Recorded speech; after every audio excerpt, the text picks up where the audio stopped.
Vamos mergulhar hoje num texto antigo, mas com uma força dramática impressionante. O livro de Joel. É uma história que começa, olha, com uma devastação completa. Passa por uma chamada urgente para uma decisão e termina com uma promessa de esperança que é realmente poderosa. Então, vamos juntos nessa jornada.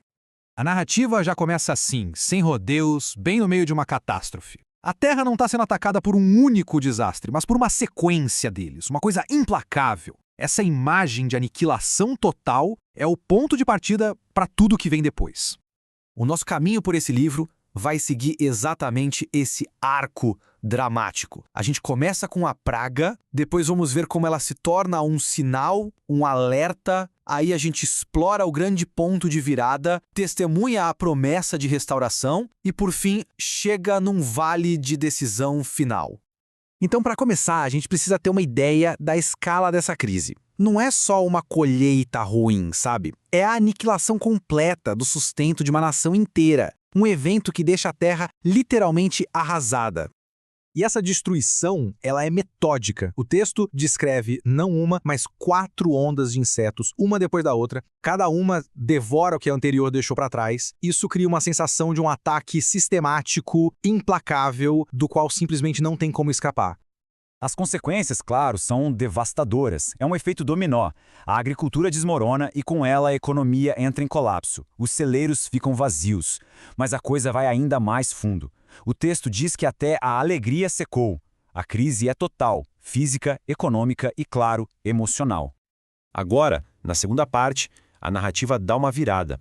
Aquela praga de gafanhotos, por mais terrível que seja, se revela ser um presságio. Um símbolo de algo ainda maior e muito mais temível que está por vir. E aqui está a grande metáfora do livro. A linguagem usada para descrever os gafanhotos, uma nação poderosa, com dentes de leão, com aparência de cavalos, é a linguagem de um exército invasor. E essa descrição é um espelho da linguagem usada para falar do profético Dia do Senhor, um tempo de escuridão e de abalo cósmico. Tá, mas o que é exatamente o Dia do Senhor? Bom, no contexto do livro, é um termo profético para um dia futuro de julgamento divino. A mensagem é bem clara. Essa praga de gafanhotos que está acontecendo agora é só um alarme, um aviso de que algo de uma magnitude muito maior vem aí no horizonte. E é aqui que a gente chega no ponto de virada da história. Diante da devastação do presente e do julgamento que se anuncia para o futuro, uma escolha é oferecida. Existe um caminho para longe da destruição, mas ele exige uma resposta bem específica. A urgência e a abrangência desse chamado são impressionantes. Ninguém, absolutamente ninguém, fica de fora. Dos mais velhos aos bebês de colo, do noivo, em pleno dia de casamento, à noiva. A crise é tão séria que interrompe tudo. Todas as rotinas, todas as hierarquias da vida. Todos precisam se reunir. E aqui, o profeta faz uma distinção que é crucial. Rasgar as roupas era um sinal visível de luto, um ritual. Mas o chamado aqui é para algo muito mais profundo. Rasgai o vosso coração.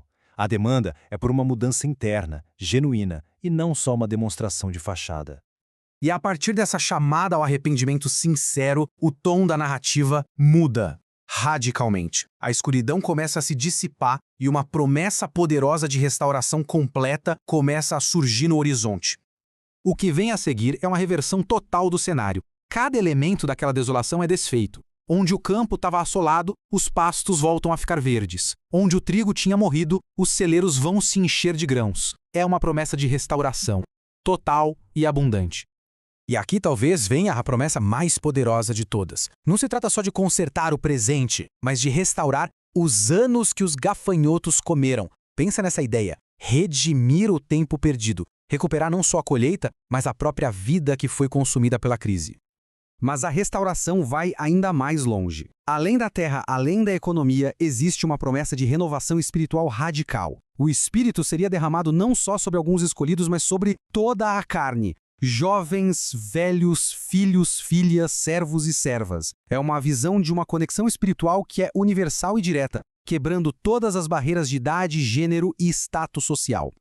E agora, na seção final, o foco se expande de uma forma drástica. A crise, que começou com uma nação, se transforma numa cena de julgamento cósmico que envolve todas as nações da Terra. O cenário para esse ato final é o chamado Vale de Jeosafá. E seja ele um lugar literal ou simbólico, o propósito dele é bem claro.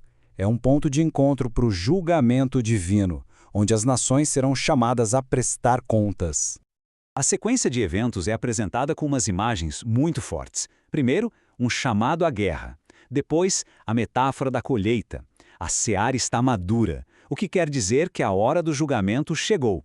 Isso tudo é acompanhado por sinais que abalam os céus e culmina na voz do Senhor, que bramará de Sião. É um clímax de proporções épicas mesmo. E o livro termina com essa imagem, essa questão que é assombrosa.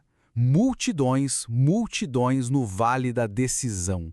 A crise, que começou com gafanhotos num campo, termina com a humanidade inteira num ponto de virada. O texto não resolve essa tensão, sabe? Ele nos deixa ali ponderando sobre esse momento final de escolha, de julgamento e de destino. O que será que aguarda no fim? A resposta fica pairando nesse vale da decisão.